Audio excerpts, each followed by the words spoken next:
If you're a fan of the humorist David Sedaris, but you're not particularly interested in his stories, but you do just want a little bit more of what it's like to be David Sedaris, then today's book just might be for you. Today, I will be reviewing Theft by Finding, Diaries 1977 to 2002 by David Sedaris. Welcome back to Spencer Reads Everything. I'm your host, Spencer Duncan, and today we're looking at yet another book by David Sedaris. For those of you who don't know, I'm a pretty big fan of his work. I find him not just entertaining, but I find him surprisingly thoughtful, even though at times I can find him incredibly pretentious and selfish and obnoxious, but I think that's part of his appeal. This book is very interesting. It is very different from pretty much any of his other books that I have read in many ways. For starters, it is not just a set of stories that he's telling. David Sedaris says early on that he has spent his life writing down little bits of his day-to-day. He's not totally sure what he chooses to write down, whatever he thinks is most interesting, and he's been doing it for decades. And so he decided that he should finally take some of those journals and notebooks that he's been writing in and to compile them, and this is what we get. He says early on that he doesn't think this is a book that you should read straight through. And I think I agree with him. I don't know how else I would approach it, but I will say it's not like his book where it's going to be just full of short, interesting stories that make you laugh or chuckle or be a little more reflective. Although I will say, especially near the end of this book, his entries did get longer and they did tend to tell more and more of a story.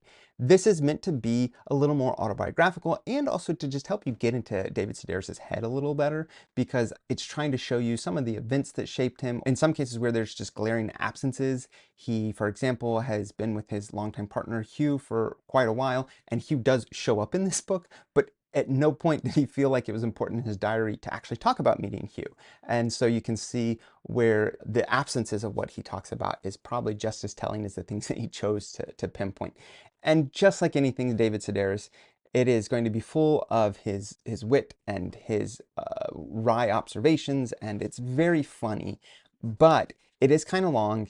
And because it does not have these series of vignettes and it doesn't have like really good starting and stopping places, I suspect that most people are not going to be particularly drawn to this book if they are not already a David Sedaris fan, which I am.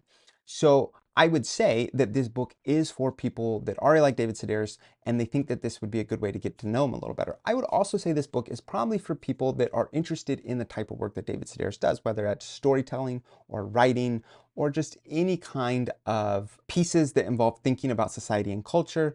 I actually think that this is a good book to read to familiarize yourself with someone who has been quite successful at doing that. That being said, it's not a great book for pulling out any kind of vignettes or anything that you think you might also want to share. There are certainly stories in there. However, they're not going to be his full fleshed out stories the same way.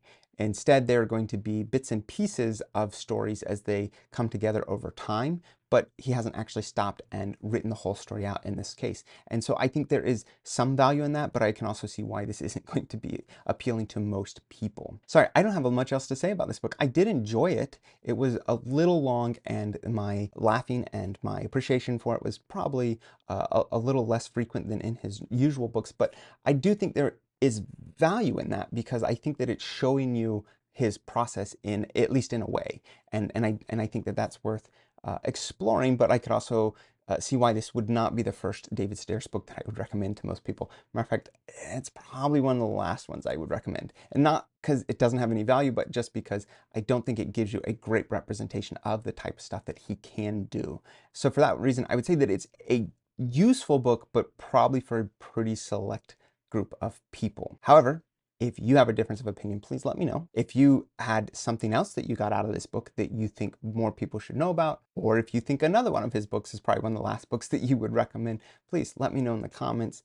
Don't forget to like, subscribe, turn on those notifications, and until next time, keep those pages turning.